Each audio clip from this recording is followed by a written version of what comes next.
Buenas noches, mis hermanos, que el Señor les bendiga. Le damos gracias al Señor por esta noche, por el privilegio de estar aquí, de escuchar el sermón de las 7 palabras que el Señor dijo en la cruz. Amén. Alabemos al Señor. Oh, qué inmenso amor.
La vía dolorosa.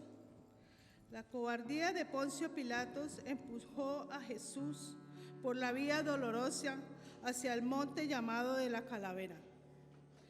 Cansado por 2 noches sin dormir, ensangrentado por la corona de espinas y por los azotes en sus espaldas sagradas, nuestro Señor solo halló ayuda temporal por un inesperado viajero, Simón de Cirene, que obligado por el centurión romano ayudó a Jesús a cargar el pesado leño, y por las mujeres que pararon la fúnebre procesión para secar la humedad del sudor y la sangre del rostro de Jesús, a las cuales el Señor les dijo: hijas de Jerusalén, no lloréis por mí, sino llorad por vosotras mismas y por vosotros y por vuestros hijos, porque he aquí vendrán días en que dirán: bienaventuradas las estériles y los vientres que no concibieron y los pechos que no criaron.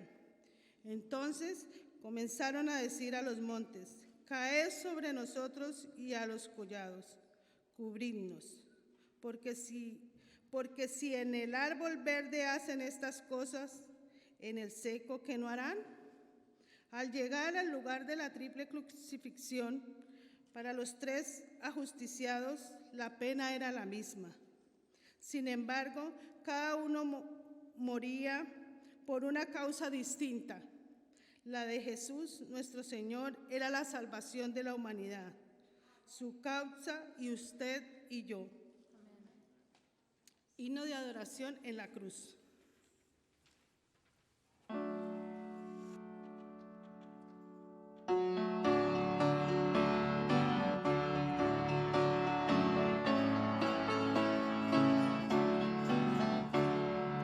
Herido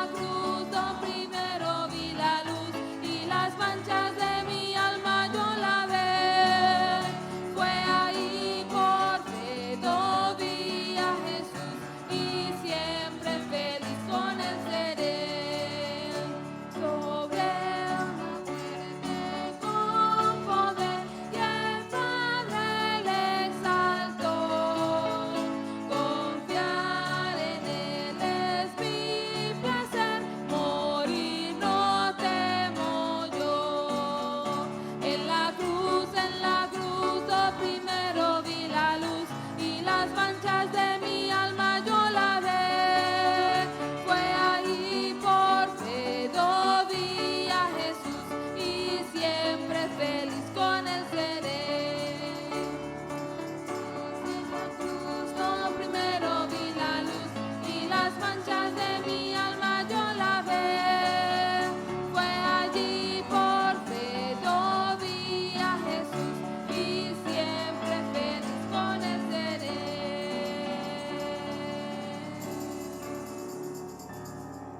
Amén. Inclinemos nuestros rostros. Padre, te damos gracias, Señor, por el privilegio de estar aquí esta noche escuchando tu palabra, Señor. Gracias, Señor, por tu siervo que trae tu palabra, Señor. Gracias por el mensaje que él trae, Señor, porque es vivencia, Señor, es tu palabra, Señor. Y te damos gracias, Señor, porque sin merecerlo, Señor, moriste en una cruz por nuestros pecados, Señor. Gracias, Señor. Gracias por ese regalo, Señor, que fue la salvación, Padre Santo. Te damos gracias, Señor, y sigue con nosotros en esta noche, Señor, y pongamos nuestra mente y nuestro corazón a disposición de tu palabra, Señor. En tu nombre oramos. Amén. A continuación, la primera palabra. Padre, perdónalos porque no saben lo que hacen. Por la pastora Eunice Puerta.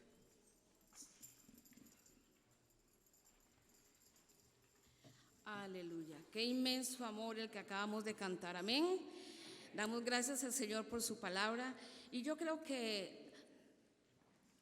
en la noche de hoy vamos a recordar, algunos dicen celebrar, pero yo creo que igual que los líderes que están acá al frente junto conmigo, acordamos en decir, no es celebrar.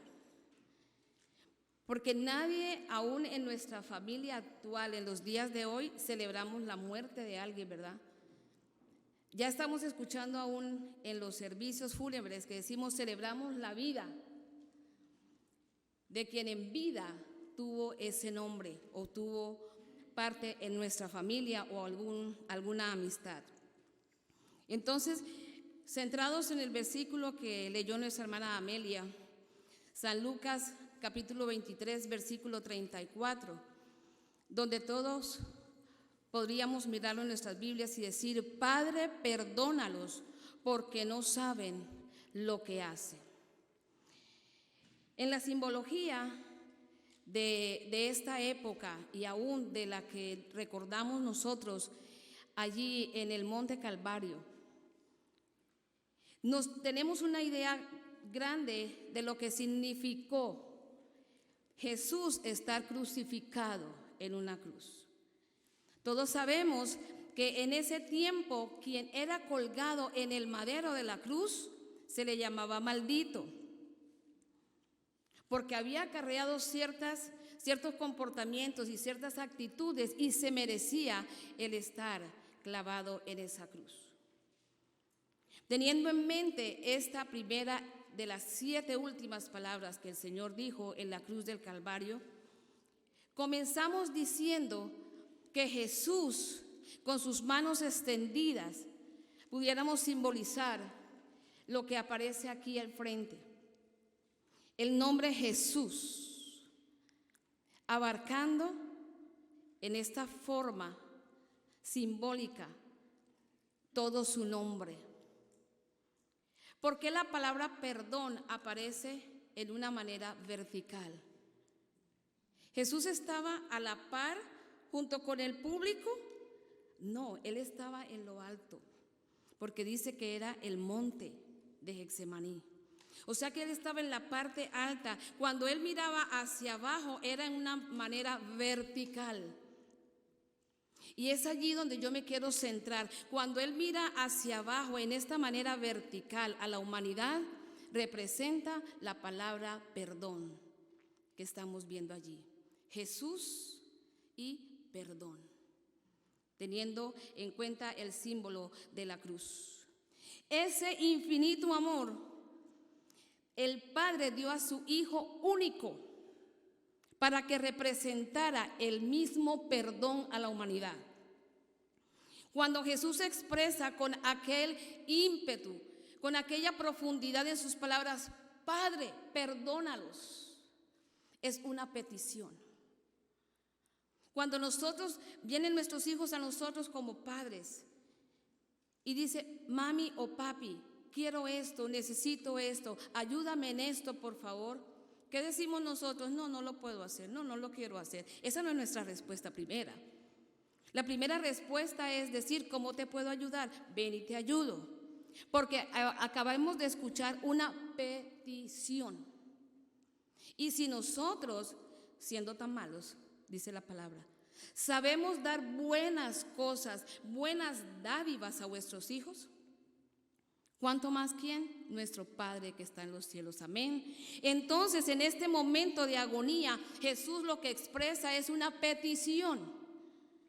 Mire que va metiéndose cada una de estas palabras dentro de la palabra perdón, mientras que Él está mirando con agonía a la humanidad. Porque representaba que esta petición iba a llevar a la humanidad a una esperanza en Cristo. Una esperanza que lo movía a Él para poder padecer por ti y por mí en esa cruz. Entonces, cuando la esperanza, Él está imaginando que la humanidad necesita de Él y que esa esperanza es Él mismo, pero Él está muriendo, dice, por favor, Señor, perdónalos. ¿Quién no ha hecho cosas que no sabía hacer? Mí. ¿Quién ha hecho cosas que las aprendió en el camino? ¿Quién después de haber realizado algo que no sabía dijo, nunca me imaginé que esto lo podría hacer? Porque tenemos confianza, tenemos una esperanza en nosotros mismos. Por eso el Señor Jesucristo está pidiendo, porque a través de esa petición viene la esperanza de la humanidad. La esperanza se convierte en la reconciliación de la humanidad con Jesús. Reconciliarse, ¿qué quiere decir? Estar en amistad el uno con el otro, estar en paz el uno con el otro, estar en armonía juntos y revueltos.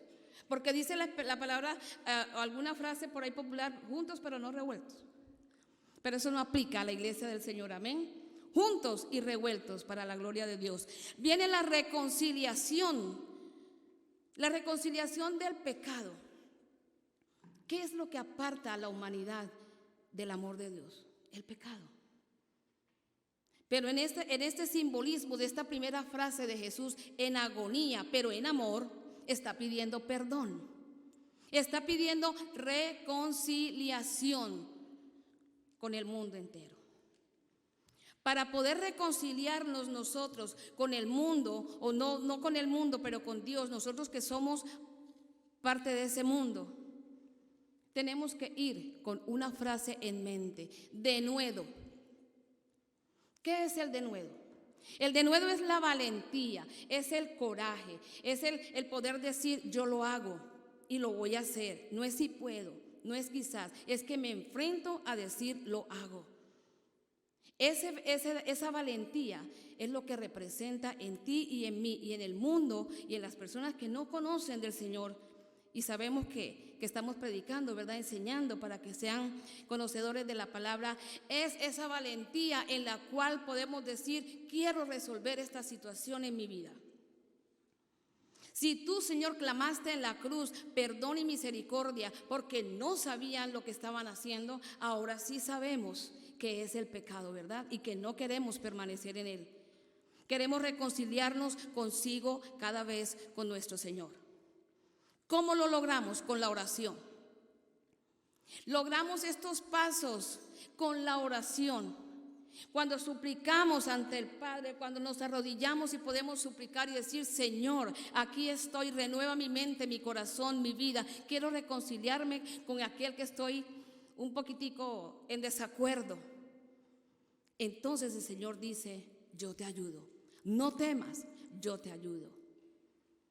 Y finalizando este acróstico de la palabra perdón, el Señor nos dice, no temas, no desmayes. Hebreos 13:8 nos dice, Jesucristo es el mismo ayer y hoy y por los siglos. Yo te dejo en la mente en la noche de hoy. Jesucristo es el mismo perdón ayer, Jesucristo es el mismo perdón hoy. Jesucristo es el mismo perdón por los siglos de los siglos. Amén.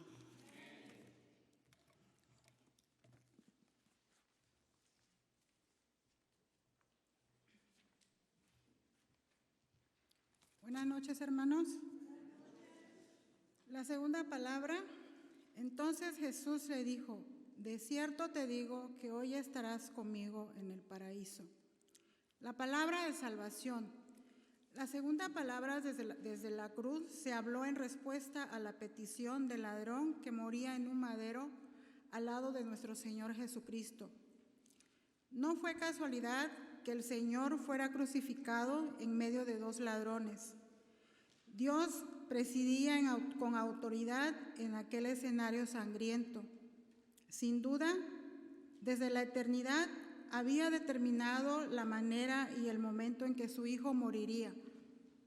Nada se hizo por consideración ni por capricho del hombre. ¿Por qué decretó Dios que su Hijo fuera crucificado entre dos ladrones? ¿Será tal vez con el fin de mostrar la posición que ocupó en sacrificio por nuestro pecado? ¿O con el fin de mostrarnos el escenario de la salvación? El pecador creyente y el arrepentido a la diestra, el pecador necio y soberbio a la siniestra. Los dos malhechores fueron crucificados juntos. Ambos fueron testigos de la pasión de Cristo. Ambos sufrieron de forma aguda, ambos estaban muriendo y ambos necesitaban del perdón de Dios. Sin embargo, uno murió en sus delitos y pecados, murió como vivió, endurecido, impenitente. El otro se arrepintió de su maldad, creyó en Jesús, clamó por su perdón y terminó en el paraíso. ¿Cómo podemos dar cuenta de estas respuestas? Totalmente opuestas, y no por la soberanía de Dios. Observamos exactamente lo mismo hoy en día, en las mismas circunstancias y bajo las mismas condiciones. Uno se arrepiente y el otro se endurece ante el mismo sermón.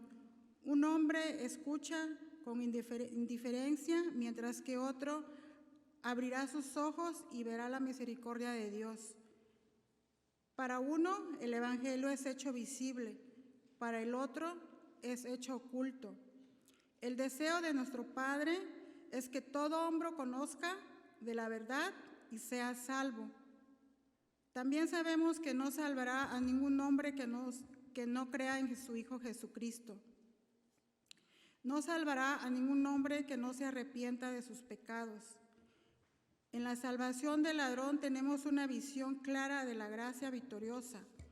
Dios es el Dios de toda gracia y la salvación es 100% por su gracia. Por gracia soy salvo, Efesios 2:8.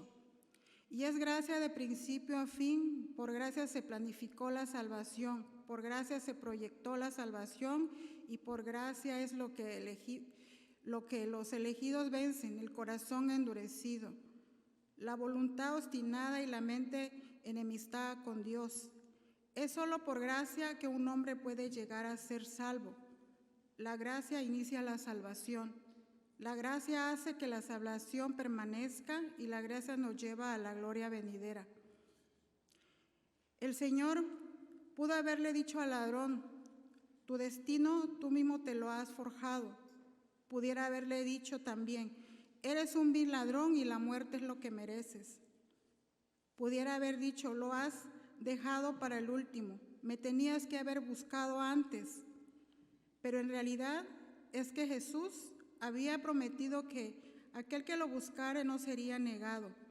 Esto lo comprueba en este instante. Hoy es el día de la salvación.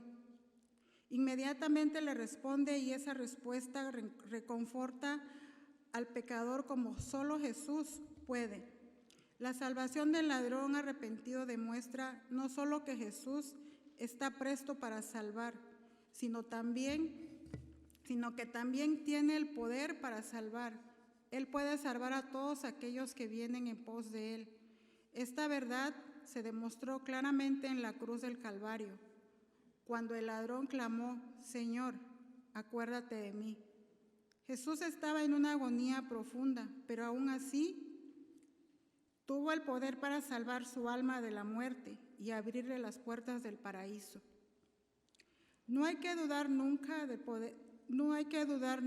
poder ni la suficiencia infinita de nuestro Señor. Si Jesús pudo salvar colgado en un madero, ¿cuánto más puede salvar resucitado y sentado a la diestra de Dios? La salvación del ladrón demuestra que Jesús está dispuesto a salvar a todo aquel que viene en pos de Él. Así como Cristo recibió a este ladrón penitente, así también recibe todo aquel que lo busca. Este ladrón no estaba fuera del alcance de la misericordia divina. También ninguno que responde a la invitación de Jesús lo está, aunque aquellos que estén en el lecho de la muerte pueden ser salvos. Personalmente creo que son muy pocos los que se salvan en el lecho de la muerte. Muchos mueren repentinamente, sin oportunidad para clamar a Cristo. Vemos aquí que Jesús es el Salvador. Vino a salvar a pecadores y partió del mundo y llegó al paraíso con un ladrón salvado por la sangre redentora. Amén.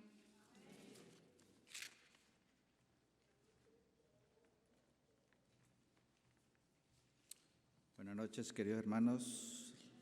La tercera palabra de Jesús en la cruz se encuentra en Juan capítulo 19, versículos 26 al 29. Dice así: y cuando Jesús vio allí a su madre y al discípulo a quien amaba, dijo a su madre: mujer, he ahí a tu hijo. Entonces dijo al discípulo: he ahí a tu madre. Y desde aquel momento el discípulo la acogió en su familia. Hemos escuchado hasta ahora las dos anteriores palabras pronunciadas por nuestro Señor Jesús en la cruz, llevando un mensaje de perdón y restauración hacia los inconversos. Ahora en esta tercera palabra Jesús cambia su mensaje y la dirige hacia su familia, más particularmente a María y a Juan, su discípulo amado. Y es que aún en el momento más difícil de Jesús, no olvida la provisión y el cuidado de María, diciéndole: mujer, he ahí a tu hijo. Y aquí hay dos puntos que quiero tocar al respecto. El primero es considerar que la primera palabra pronunciada en esta frase es mujer. ¿Y por qué no madre? Sería lo lógico, nos preguntamos, ¿no? Algunos eruditos sostienen que representaba en ese tiempo lo mismo y que era normal llamarlas así. Pero Jesús ya había llamado en otras ocasiones mujer a otras personas, como por ejemplo a María Magdalena después de la resurrección, cuando le dice: mujer, ¿por qué lloras? Allá en Juan capítulo 20, versículo 15. O cuando sanó a la hija de la mujer cananea, que era atormentada por un demonio, allá en Mateo 15, 28, cuando le dice: oh mujer, grande es tu fe. Entonces, ¿cuál era el verdadero propósito del Señor Jesús llamar a María así? En el Evangelio, según San Marcos, podemos encontrar una idea. En el capítulo 3, versículos 31 al 35 leemos: vienen después sus hermanos y su madre, y quedándose afuera enviaron a llamarle, y la gente que estaba sentada alrededor de él le dijo: tu madre y tus hermanos están allá afuera y te buscan. Y él le respondió: ¿quién es mi hermano y mis hermanos? Mi madre y mis hermanos, perdón.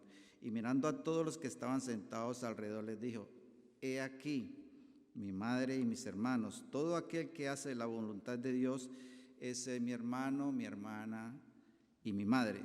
Entonces, ¿cuál era el verdadero mensaje que Jesús nos quería mostrar? Es que en ese instante Jesús estaba cortando su vínculo familiar con María. Ahora Jesús ya no sería su hijo, sino su Salvador. Y es que desde este punto de vista, Jesús ya no era el hijo de un ser humano, sino el Salvador de la raza humana, y aún María también lo necesitaba, tal como ella misma lo anuncia en el Evangelio de Lucas, capítulo 1, versículo 46, cuando dice: engrandece mi alma, Señor, y mi espíritu se regocija en Dios, mi Salvador, porque ha mirado la bajeza de su sierva.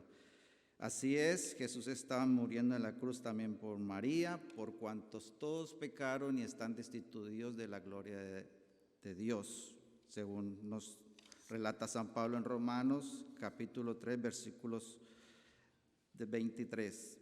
Y no solamente Jesús la reconciliaba con el Padre, sino que también, mientras María estuviera acá en la tierra, Él también cuidaría de ella y la sostendría, cumpliendo así con las Escrituras: honra a tu padre y a tu madre, para que tus días se alarguen en la tierra que Jehová tu Dios te da. Éxodo 20:12. El segundo punto que quiero tocar es la obediencia de Juan. Y desde aquel momento el discípulo la acogió en su familia. Aquí las Escrituras no nos dicen tiempo después o en algunas semanas, dice: desde aquel momento Juan la acogió en su familia. Aquí Juan nos demuestra la obediencia de incumplir la voluntad del Señor, y que Jesús le había enseñado muy certeramente tanto a él como a los demás discípulos. Y aquí podemos observar que esta tercera palabra nos demuestra la salvación hacia nosotros, pero también la obediencia. ¿Qué estamos enseñando hoy en nuestros hogares? Estamos enseñando a nuestros hijos acerca de Jesús, les presentamos a Jesús como su Salvador, como su Señor. Les dedicamos tiempo en leer la Biblia, les dedicamos tiempo en traerlos acá a la iglesia, nos involucramos en traerlos a los pies de Jesús. En Deuteronomios capítulo 6, versículos 6 y 7 dice: y estas palabras yo te mando hoy, estarás sobre tu corazón, las repetirás a tus hijos y hablarás de ellas estando en tu casa, andando por tu camino, al acostarte y cuando te levantes. Iglesia, las ponemos en práctica. Si observamos bien, este es un mandamiento de Dios, no es una elección de Dios a los padres. Es deber de nosotros como padres llevarlos a los pies de Jesús para que después no sea demasiado tarde. Actualmente nuestra sociedad se derrumba, se desborona, se deshace por la carencia de Dios en nuestras familias. Jóvenes a temprana edad están cometiendo homicidios, robos, violaciones, golpeando y hasta matando a sus propios padres. Están usando drogas, envueltos en pandillas, en prostitución, solo porque alguien no tuvo el tiempo o les dedicó el tiempo necesario para hablarles de Jesús cuando ellos estaban niños. Tal vez se enfocaron en sus necesidades materiales y olvidaron lo más importante, sus necesidades espirituales. Hace mucho tiempo estamos cansados de ver en la televisión malas noticias de masacres, de homicidios, de robos, y ese es el diario vivir de esta sociedad.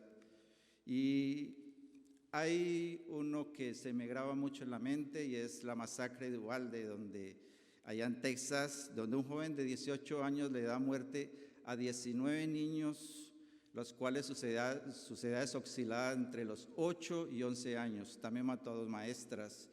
Y es lógico que nos preguntemos, ¿dónde estaba Dios? ¿Dónde estaba Dios en ese momento? Especialmente los familiares de aquellos niños. Bueno, Dios estaba allí, estoy seguro. Dios estaba allí, solo que estaba fuera de la escuela, porque hemos sacado a Dios hasta de las escuelas. Eso es lo que ha pasado. Qué gran ejemplo nos muestra Jesús acá en el cuidado de María, aún en una situación tan difícil. A veces pensamos que cuando crecemos ya nuestros padres no tienen palabras de salvación hacia nosotros. Qué equivocados estamos. Y mucho más allá comenzamos a pensar de que ellos ya son una carga para nosotros.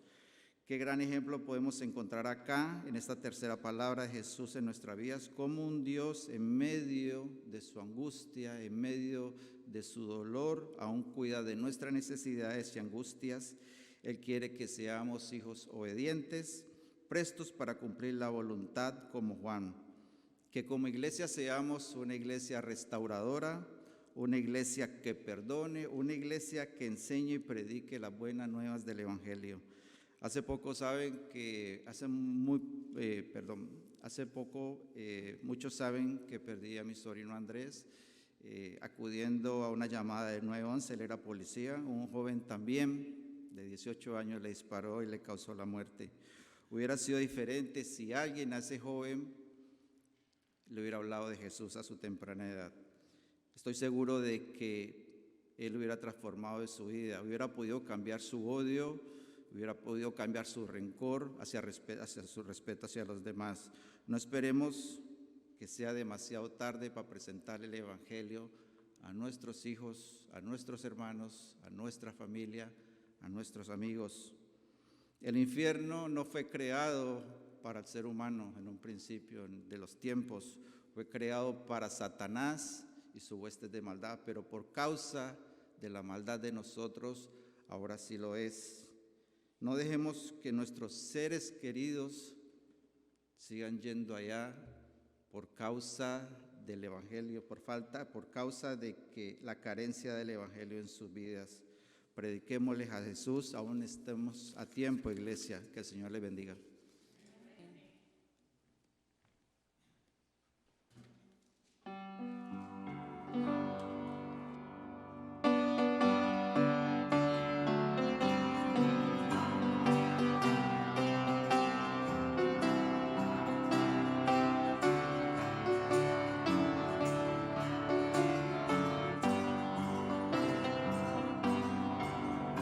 De los cielos a un pesebre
Buenas noches, mis hermanos. La cuarta palabra la encontramos en San Mateo 27:46, Marcos 15:34. Dios mío, ¿por qué me has desamparado? Sin duda, estas palabras de nuestro Señor en la cruz en el monte de Calvario tienen que ser las más profundas y misteriosas pronunciadas en la historia del mundo. Inspiran en nosotros asombro y reverencia porque nos llevan al momento más terrible y a la vez más conmovedor de la historia humana. El momento en que Dios abandona a su Hijo Jesucristo. Pero ¿quién era ese hombre colgado en la cruz que pronunció esas palabras? Jesucristo, el Hijo de Dios, la segunda persona de la Trinidad, habiendo tomado naturaleza humana, estaba sufriendo en ese momento, en cuerpo, alma, la pena de nuestros pecados.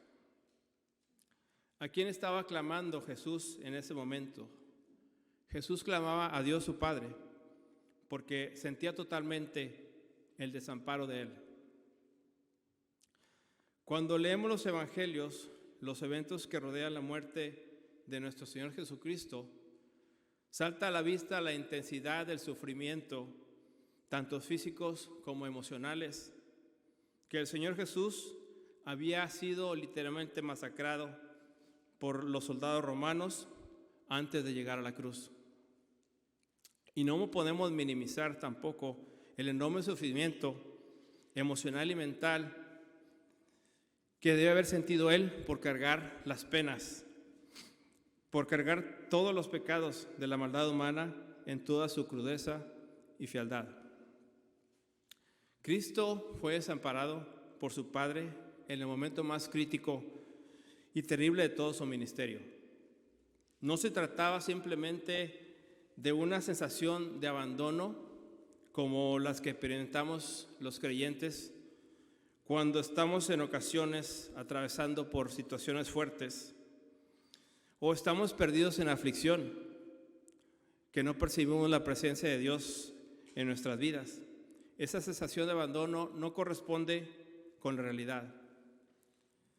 La palabra de Dios nos asegura que no existe ninguna cosa creada en el mundo físico ni en el mundo espiritual que pueda separarnos del amor de Dios. Romanos 8:39 y Hebreos 13:5 dice: no te desampararé ni te dejaré. Y lo podemos comprobar en los relatos históricos. Estos nos cuentan, por ejemplo, que los mártires que fueron llevados al Coliseo de Roma para ser destrozados por los leones y quemados en hogueras, iban cantando cánticos de gozo y alababan a Dios. Estos mártires, mientras sufrían la pena de muerte, sentían la presencia de Dios en ellos. Sabían que Dios estaba con ellos y por eso podían morir en paz a pesar del sufrimiento y dolor. También eso me recuerda a Esteban, que cuando estaba siendo apedreado, estaba viendo la gloria de Dios. Josué 1:9 dice: porque Jehová tu Dios estará contigo donde quiera que vayas.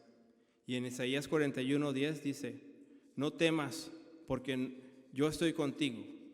No tengas miedo, porque soy tu Dios. En cuanto a Jesús, no era lo mismo. Su profundo sentido en ausencia de Dios era real.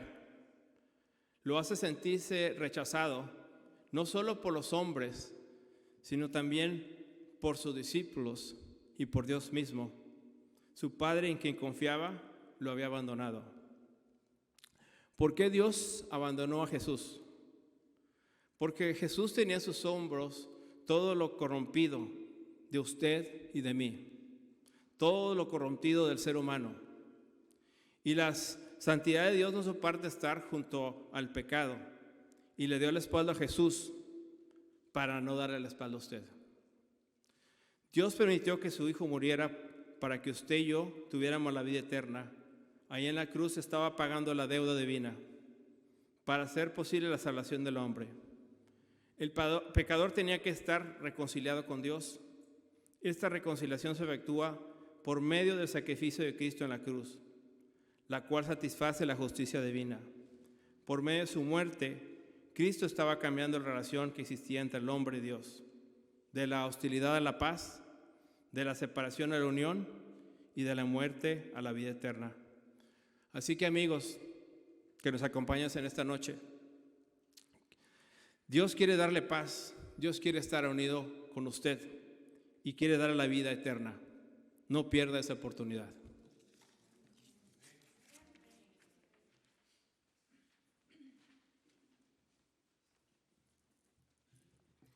Buenas noches, hermanos. La quinta palabra del Señor Jesús en la cruz la encontramos en San Juan, capítulo 19, versículo 28. Y la palabra dice así: Después de esto, sabiendo Jesús que ya todo estaba consumado, dijo, para que la escritura se cumpliese: tengo sed. La expresión de tengo sed refleja tanto el agotamiento físico como la auténtica humanidad de Jesús y la extensión de sus sufrimientos. Recordemos cuándo fue la última vez que los labios de Jesús pudieron humectarse. Tenemos que regresar varias horas atrás, al momento de la comida en el aposento alto. Desde la última vez que Jesús tomó la copa de vino hasta el momento de estar en la cruz. Él ha sido golpeado, escupido, azotado, humillado. Él ha cargado la cruz. Ningún líquido ha tocado su garganta. Él tiene sed. Esta quinta palabra de Jesús en la cruz nos revela dos aspectos importantes de su identidad. El primero de ellos es que Cristo Jesús es completamente hombre. Cristo dijo: tengo sed. Esta expresión es una expresión de necesidad personal que revela su humanidad y la extensión de sus sufrimientos. El diccionario describe que tener sed es la necesidad de agua o de humedad que tienen ciertas cosas, o bien es el apetito o deseo ardiente de algo. La sed de Cristo Jesús era el deseo ardiente de cumplir con la voluntad del Padre. Él sabía todo lo que tenía que sufrir, pero no le importó. Él quería cumplir con la misión que el Padre le había encomendado, la misión de proveer al hombre y la mujer de todos los tiempos con el agua de vida, que es Él mismo. ¿Quién de nosotros no ha sentido sed alguna vez o muchas veces? Cristo, el creador de pequeños riachuelos y de grandes ríos, el creador de inmensos mares que forman grandes océanos, el creador de todo lo que vemos y lo que no vemos, experimentó la más humana de las necesidades, tener sed. Él nos reveló su identidad como hombre para hacernos entender que su sufrimiento era real, que su dolor era real, que su necesidad era real y tenía que ser así, porque se necesitaba un intercesor que fuese tentado en todo, que sufriera lo que todo ser humano enfrenta para poder ser ahora nuestro oportuno y real socorro en tiempos de necesidad. Cristo sabía que íbamos a estar cansados, perturbados, enojados, llenos de dolor, no solo del dolor del cuerpo, pero el dolor del alma. Un dolor demasiado fuerte para ser calmado por medios meramente humanos. Él sabía que enfrentaríamos sed, no solo sed física, de necesidad de agua, pero sed de justicia y sed por la verdad. El segundo aspecto de su identidad es: Cristo Jesús es Dios. Tengo sed.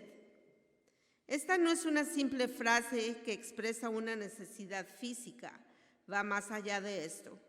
Esta frase es el cumplimiento de una profecía dicha miles de años antes, que el salmista había profetizado en el Salmo 22:15. Como un tiesto se secó mi vigor y mi lengua se pegó a mi paladar. La sed de Cristo era real, pero así tenía que ser. Así estaba escrito. Es como lo describe el Salmo 69, que dice así: el escarnio ha quebrantado mi corazón y estoy acongojado. Esperé quien se compadeciese de mí y no lo hubo, y consoladores y ninguno hallé. Me pusieron además hiel por comida y en mi sed me dieron a beber vinagre. Cristo no tenía por qué sufrir de sed, pero lo hizo por usted y por mí. Marcos menciona que le ofrecieron vino mezclado con mirra. Mateo lo describe que era vinagre mezclado con hiel. Este líquido tiene propiedades sedativas, propiedades que atontan los sentidos, pero Jesús lo rechazó, optando por sentir completamente la fuerza del sufrimiento, y la razón de ello fuimos usted y yo. Analicemos por un momento lo que escribe el apóstol Pablo sobre el sufrimiento de Cristo, para que profundicemos en las razones que motivó a nuestro Señor a tan grande y eterno sacrificio. Hebreos 12:2 dice así: puestos los ojos en Jesús, el autor y consumador de la fe, el cual por el gozo puesto delante de él sufrió la cruz, menospreciando el oprobio, y se sentó a la diestra del trono de Dios. Jesús menospreció el dolor, menospreció el sufrimiento. Él, siendo Dios, experimentó la sed, y la razón, dice Pablo, fue por el gozo puesto delante de él. El gozo fuimos usted y yo, su salvación y la mía. Cristo vio su gloria eterna y lo vio a usted y me vio a mí. Ese gozo fue mayor que su dolor. La sed que Cristo experimentó en la cruz no solo fue una sed física, sino una sed moral, de ver a los hombres reconciliados con Dios mediante la fe en su sangre derramada en la cruz del Calvario. Tengo sed. Debe ser también la expresión de cada creyente: sed de justicia, sed de obediencia, sed de una intimidad mayor día con día con el autor y consumador de la fe, sed para vivir cumpliendo su voluntad, sed del deseo de encontrar nuestro propósito de vida. Cristo tiene sed. Y la pregunta de esta noche, mi hermano, mi hermana, ¿tiene usted sed? El Señor les bendiga.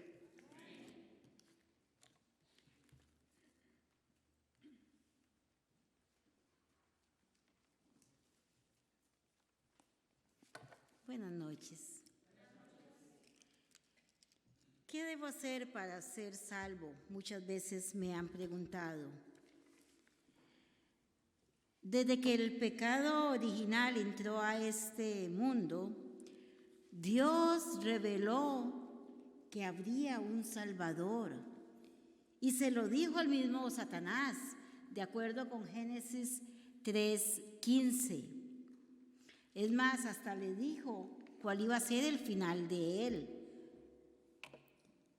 En los tiempos de Jesús aquí en la tierra, la muerte en la cruz, como bien lo explicaba nuestra hermana Eunice hace un rato, era una sentencia muy dura que se le daba a un condenado. Era la peor sentencia que cualquier condenado podía recibir.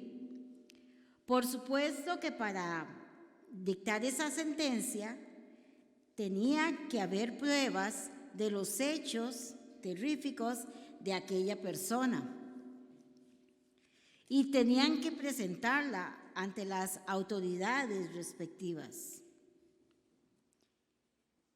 ¿Cuáles fueron esos terribles hechos que al Señor Jesús le acusaban, con los que al Señor Jesús le señalaban, ¿se podían comprobar? No, ninguno. No había ninguno. Sin embargo, al Señor le aplicaron la mayor sentencia. Contrariamente, la vida del Señor, mientras estuvo aquí en la tierra y la que demostró y enseñaba, fue ejemplar, fue de ayudar al necesitado, fue de sanar al enfermo, de levantar al caído, de devolverle a las mujeres, lo vimos una y otra vez, restitución social, su importancia de ser mujer. Fue darle un lugar a los niños también, demostrar mucho amor. Sin embargo, la atmósfera que envolvía a nuestro maestro era de calumnia, de falsedad, mentira, de orgullo, sed de poder y cosas semejantes. Todavía el Señor en los últimos momentos de su vida conoce lo que es la soledad, la traición, la negación de sus propios amigos y de la gente a la que Él le estuvo enseñando, la gente con la cual compartió enseñanzas, tiempo, sentimientos y les dio esperanza. De ellos recibió todo lo opuesto. Pero a pesar de eso, nunca dejó de amarles. Siempre tuvo esa visión, esa gracia, esa vista de amor, de ternura, de misericordia, de compasión, dice la Escritura, por ellos, aún por Pedro. Señor, iré contigo, moriré por ti. Pero ¿qué pasó? El Señor le dijo, antes de que el gallo cante 3 veces, me negarás. Y así fue. Sin embargo, Dios le siguió amando. Los 3 años del ministerio de nuestro Señor Jesús aquí en la tierra fueron arduos, de mucha entrega también. Para Él, las personas siempre fueron lo más importante. Él nunca escatimó tiempo para brindárselo a quien le buscaba, ni tampoco para venir a cumplir la tarea, completar la tarea por la cual Él había descendido a esta tierra. Cuando llega a la cruz todo maltratado, física y emocionalmente, ahí finaliza su ministerio. Luego de que se le dio el vinagre, cuando exclamó, como bien lo dijo nuestra hermana, tengo sed. De él brota, sale de él una exclamación de victoria que dijo, consumado es. Todo se ha cumplido, todo se ha cumplido. En otras palabras, hermanos, hermanas, usted que me está escuchando, estaba diciendo, la salvación para este mundo caído ha llegado, se ha dado en esos momentos. Ya el Señor Jesús hizo todo. La salvación usted no la tiene que comprar. La salvación usted no tiene que hacer nada, ningún esfuerzo extrahumano para alcanzarla. Usted no la alcanza por ser una buena persona. No se equivoque. Bueno, no hay ni uno, decía el Señor mismo. La salvación usted no la obtiene por ningún tipo de sacrificio que usted pueda llegar a hacer, ni tampoco por venir a la iglesia, por portarse bien. Niños, la salvación no se obtiene por ser un buen niño. ¿Dónde? ¿Cómo? ¿Qué debo hacer? Pues precisamente es aquí, en la cruz del Calvario, donde la salvación ha sido otorgada para usted.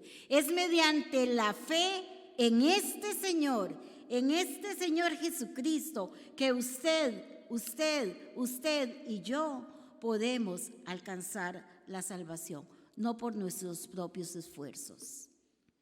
Es por este hermoso en el sentido de glorioso, pero bien dijo la hermana, no es grato. Y no fue grato para el Señor, no, fue muy duro, fue de mucho sufrimiento, pero es precisamente porque Él tomó su lugar, mi lugar, en aquella cruz, cargó sus pecados.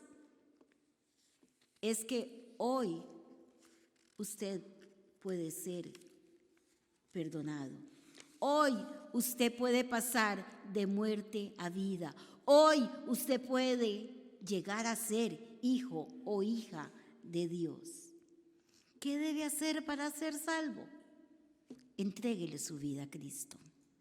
Renuncie a la vida pecaminosa, que como lo ha dicho el pastor en varias ocasiones, es muy rico pecar, si no, nadie pecaría, pero el resultado es terrible, es de muerte, y una muerte eterna, no física, sino un sufrimiento eterno. Mientras que aquel Señor que pagó el precio por su pecado, hoy le está diciendo, te ofrezco vida, te ofrezca una vida que nunca acaba, vida eterna. Usted no tiene que hacer nada más, solamente creer y estar dispuesta a que el Señor venga a su vida y haga de usted una nueva persona en Él. Y aceptar que la salvación es gratis para usted, por usted, pero ya el alto precio fue pagado. Y tenemos que entender eso, hermanos. Un precio muy alto tiene nuestra salvación, pero ya está pago. Si usted aún piense en su vida, si usted aún no le ha entregado verdaderamente su vida a Cristo Jesús, si usted ha vivido su vida como se le ha antojado, con éxito o sin éxito, no sé, pero a su manera, hoy el Señor le está diciendo, aquí estoy, di mi vida por ti. Y quiere entregársela, quiere renunciar a esta forma de vivir, quiere obtener paz, quiere obtener salvación y vida eterna. Le motivo, le invito a que en estos momentos le entregue su vida a Cristo. Consumado es, ya todo está hecho. Usted no tiene nada más que creer que Él hizo eso por usted y decirle, renuncio a mi pecado. Hoy es un día de salvación, dice la Escritura. Mientras oro, yo le invito a que usted, ahí donde está, no le voy a decir, levántese, venga, dígame, no, usted y el Señor, dígale, le entrego mi vida, perdóname tanto pecado que he tenido, perdóname por ser desobediente, por vivir la vida a mi manera, te la entrego, quiero que con tu sangre me limpies, quiero ser tu hijo, tu hija. Oremos. Padre, en el nombre de Jesús, te damos muchas gracias por ese sacrificio grande que hizo tu único Hijo, por amor a nosotros. Gracias, porque a pesar de nuestro comportamiento tan terrible a veces, a pesar de que conocemos tu palabra, te damos la espalda te negamos como lo hicieron los apóstoles y muchos más. Padre, pero aquí tú estás viendo el corazón, la mente de cada uno de los presentes. Yo sé que el Espíritu Santo está tocando corazones y tú estás con los brazos abiertos diciéndoles: aquí estoy, te amo y quiero con la sangre de mi Hijo perdonar todos tus pecados. Ven a mí. Señor, gracias por recibir a quien te está entregando su vida. Y si es algún hijo tuyo, hija tuya que se ha descarriado, gracias porque también nos dices, si confesamos nuestros pecados, tú eres fiel, eres justo para perdonar nuestros pecados y limpiarnos de toda maldad. Solamente es venir arrepentidos a ti, confesarte nuestra vida pecaminosa y seguir contigo mano a mano. Gracias, Señor, porque consumado es. Tú has traído la salvación a este mundo por medio de Cristo Jesús. En ese nombre oramos, te alabamos y te amamos. Amén. Si usted hizo esa oración, por favor, le invito que al final me busque, hable conmigo, hable con el pastor o con cualquiera de los líderes. Nos dará mucho gusto celebrar con usted su vida. Dios les bendiga.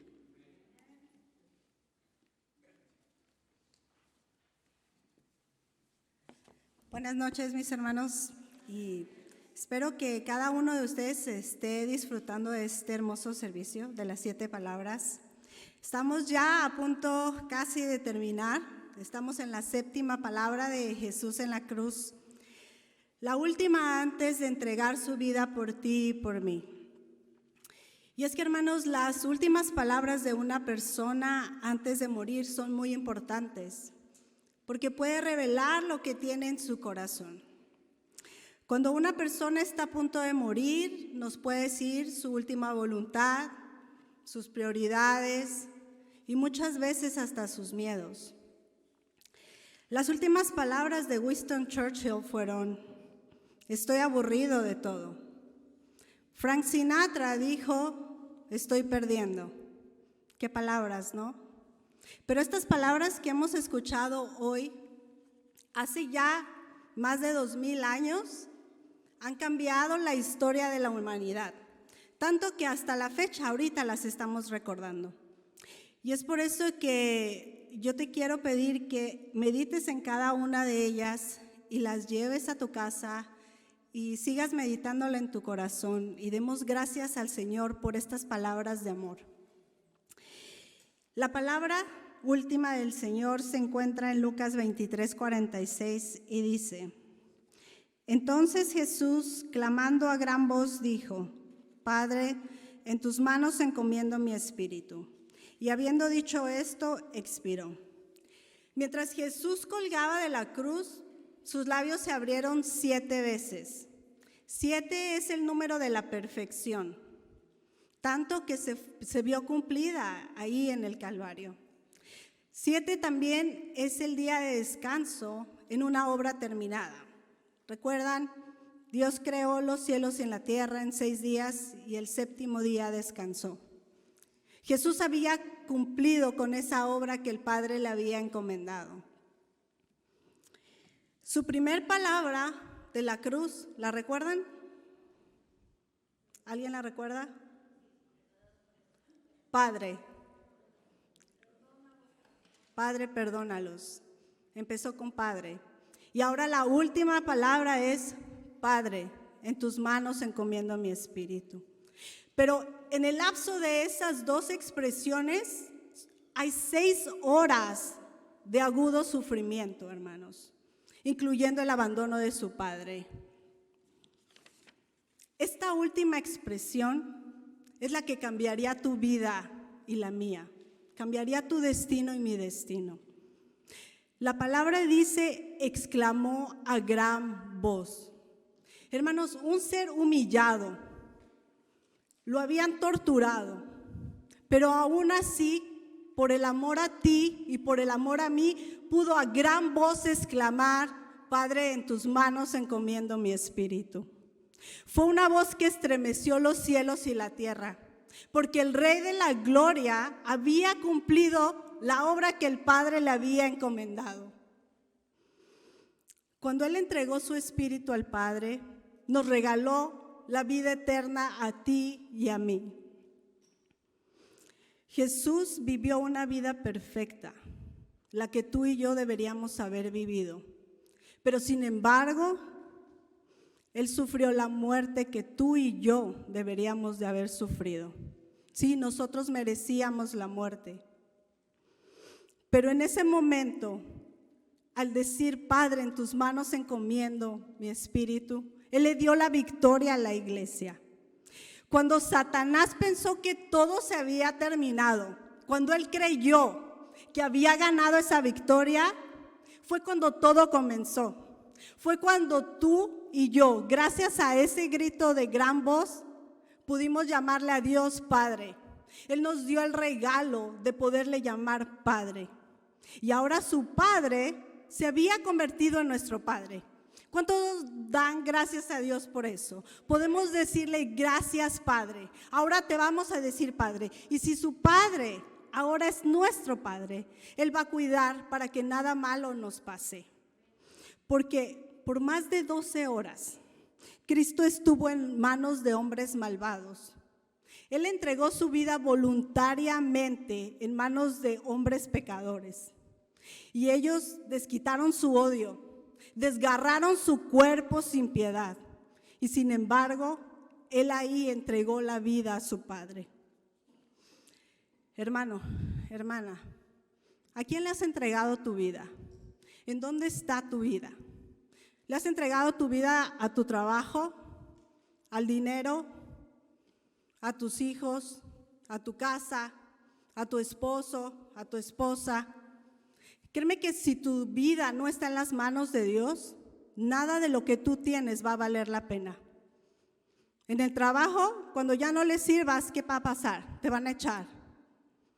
El dinero pronto se acaba. Los hijos se van. Las casas se hacen viejas y también los esposos y las esposas. Pero si tu vida está en las manos de Dios, hermano, no importa lo que estés pasando. Jesús estaba en la cruz rodeado por una multitud que se burlaba de ellos, lo despreciaban, le habían escupido, lo habían golpeado y los que se supone que estarían con él lo abandonaron. Pero sin embargo, eso no le impidió tener una relación con su Padre. Él no entregó su vida a las circunstancias, Él se las entregó a su Padre. Y tú y yo tenemos el privilegio de gozar de esa comunión con nuestro Padre en todo momento. No importa por lo que estemos pasando, Él va a estar ahí. Cuando nosotros le rendimos toda nuestra vida a Dios, como dice su palabra, encomienda a Jehová tu camino, confía en Él y Él hará. Y eso fue lo que nuestro Señor Jesucristo hizo en la cruz. Él encomendó su vida al Padre. Dios estuvo ahí en el momento más crucial y así Él va a estar con nosotros. No importa quién te haya humillado, no importa quién te haya despreciado, no importa quién te haya dejado. Hermanos, el Señor está contigo si tú has dado su vida a Él. Hermanos, no sabemos cuándo vamos a morir, pero yo te quiero preguntar, ¿cuáles van a ser tus últimas palabras? La muerte puede ser espantosa, incluso para algunos cristianos, pero si tú le has entregado tu vida al Señor y has aceptado el sacrificio que Él hizo en la cruz, la muerte solamente será una puerta que te lleve a las manos del Padre. Que Dios les bendiga, mis hermanos.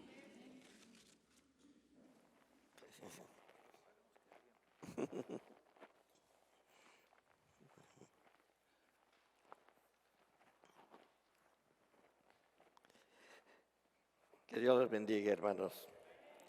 Después de haber oído estas excelentes exposiciones y escuchar lo que la palabra de Dios nos dice, y lo que nos enseña, al final solamente podemos llegar a una pequeña conclusión: ¿cuál es el significado de la cruz?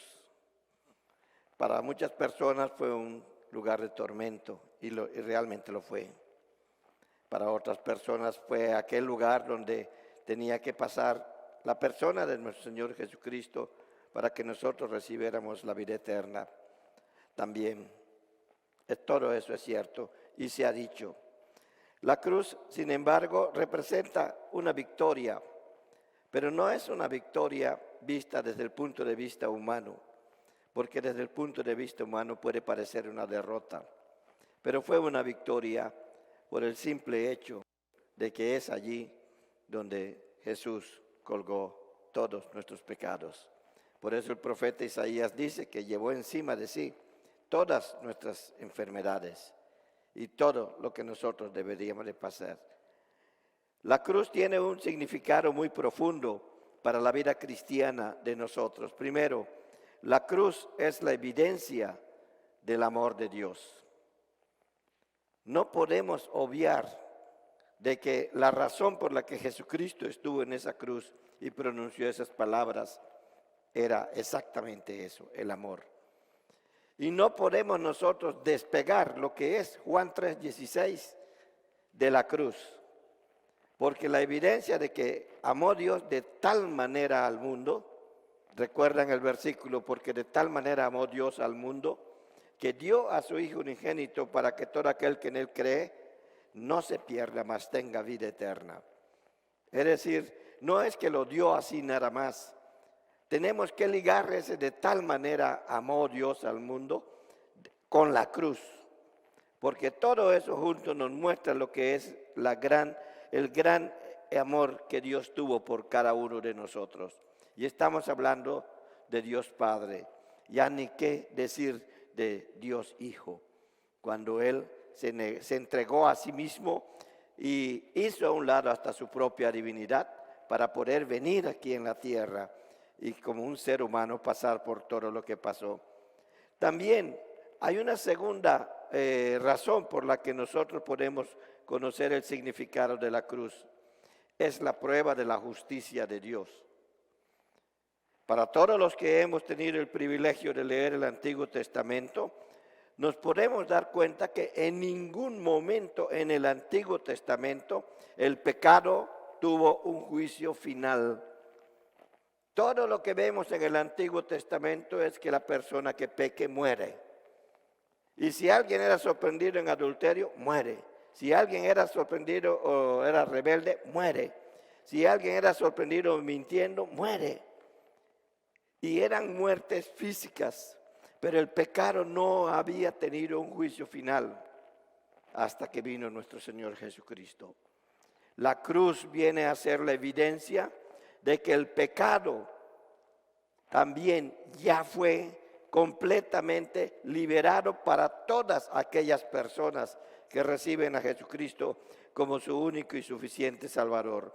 Hay varias citas en la Biblia, traje algunas, se las voy a dar, anótenlas, usted la puede revisar, porque en la cruz Dios borra con la sangre derramada de Jesucristo todos los pecados de aquella persona que se arrepiente. Lo puede ver en Hechos capítulo 17, versículo 30. Y ese sí lo voy a leer. Hechos 17, 30. Lo puede ver también en Isaías capítulo 46, versículo 25. Lo puede ver también en 2 de Pedro capítulo 3, versículo 9. Pero voy a leer nada más el de Hechos. Hechos capítulo 17, versículo 30 dice: pero Dios, habiendo pasado por alto los tiempos de esta ignorancia, ahora manda a todos los hombres en todo lugar que se arrepientan. Y es el arrepentimiento el paso necesario para que la justicia de nuestro Señor Jesucristo, para que la justicia de nuestro Dios se manifieste en nosotros. Y la prueba de la justicia de Dios está en la cruz. Hay otras citas también en Jeremías, capítulo 31, versículo 34, donde dice que gracias a ese derramamiento de sangre, Dios ni se acuerda para nada de nuestros pecados. Ya ni se acuerda. Usted podrá recordarlo. No es cierto lo que dicen que perdonar es olvidar. No. Al contrario, perdonar es amar.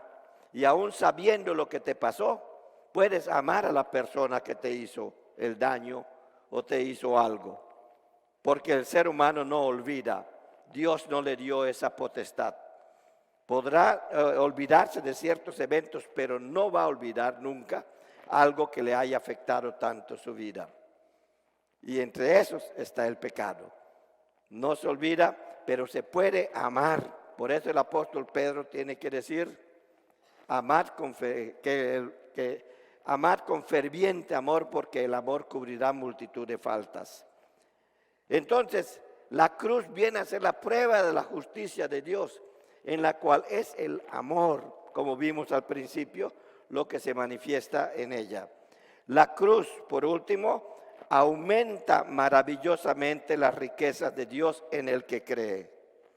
Apocalipsis capítulo 5, versículos 9 y 10. Hay otros, pero voy a leer nada más ese.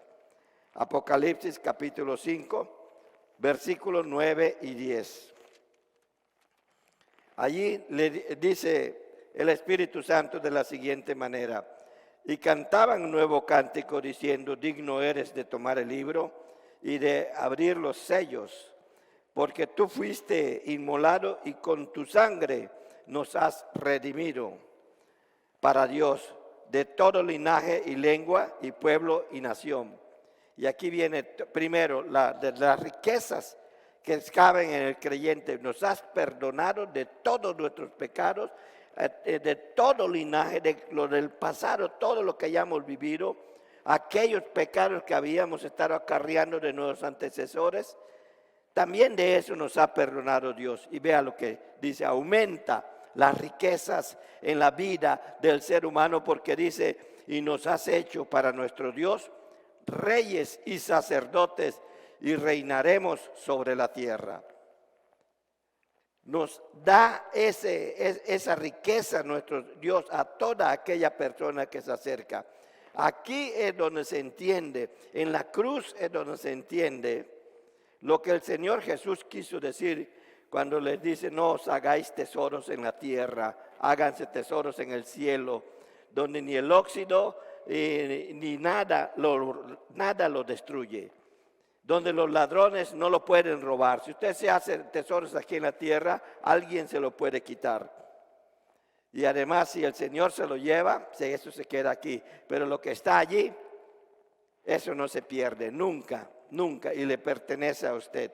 Dios aumenta maravillosamente las riquezas del que cree. Ya quisiera yo que aquellos teólogos de la liberación que empiezan a decir que dame uno para que reciba 100, o da uno para que reciba 100, aunque no recibas nada, entendieran que las riquezas de Dios a las que se refiere son las que tú haces con tus hechos aquí en la tierra. Es con lo que tú das tu vida, no con lo que tú das necesariamente con especie físicamente. No es así. Dios puede bendecir tu vida si eres un buen administrador.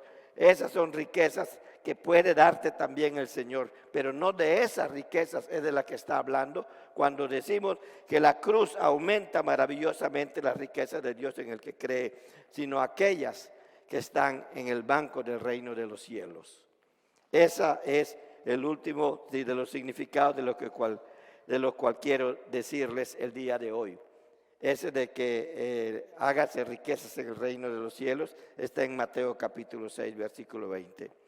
Entonces, ese puede ser una manera de que nosotros entendamos todo esto de lo que se ha hablado.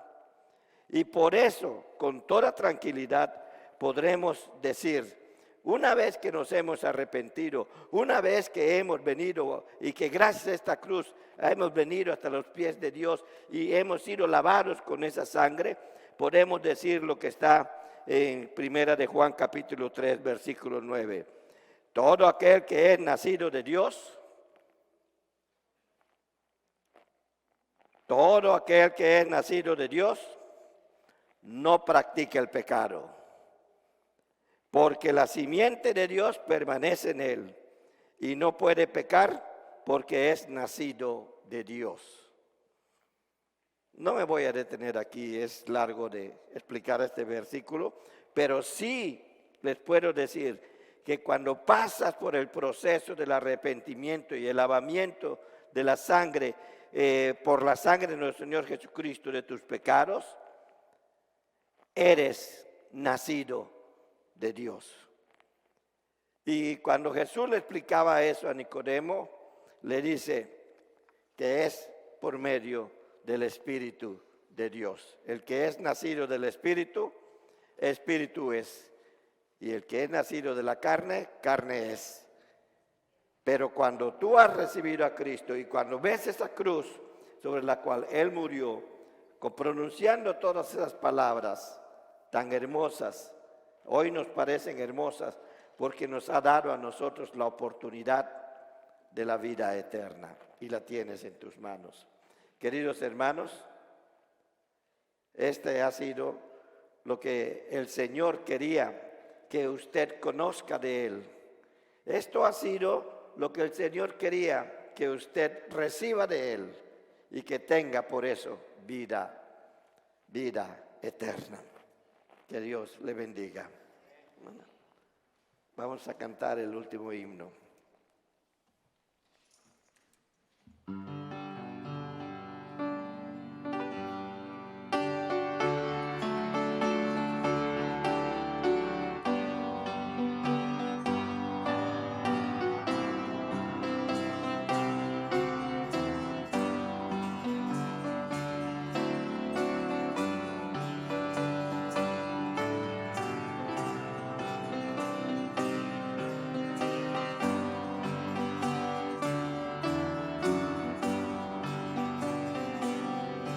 En el monte Calvario se vio una cruz, emblema de afrenta y dolor. Y yo quiero a Jesús, lo murió en la cruz por salvar al más vil pecador. Oh, yo siempre amaré a Jesús, en sus triunfos mi gloria será. Algún día en vez de una cruz, mi corona Jesús me dará.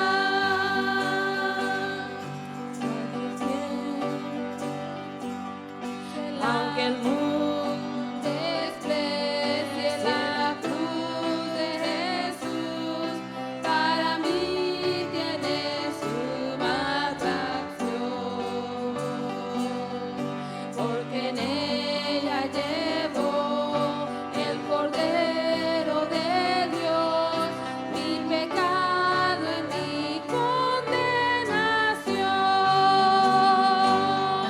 Oh, yo siempre amaré a Jesús, en sus triunfos mi gloria será.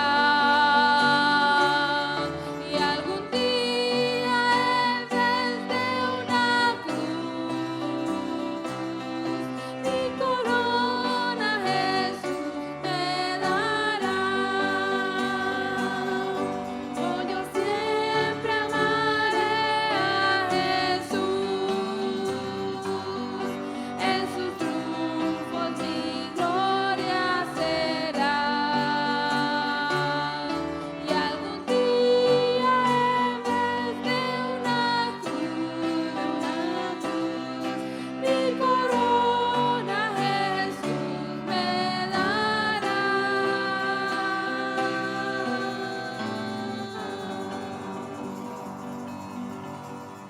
Señor, despide a tu pueblo en paz.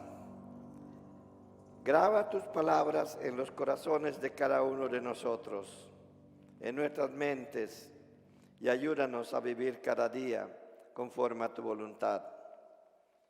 Lleva en paz a tu pueblo, permítele el descanso para todas sus actividades del día de mañana y tráelo de vuelta el domingo para alabar y glorificar tu nombre, Señor, con todo nuestro corazón. Te bendecimos, Señor, y te damos las gracias por tu presencia en cada uno de nosotros, ayudándonos a entender tu palabra, ayudándonos a entender nuestra vida. Te pedimos en el nombre de Jesucristo que nos cuides y nos sigas teniendo en tus manos, y que en todo lo que hagamos tú seas siempre honrado y glorificado en Cristo Jesús, nuestro Señor. Amén.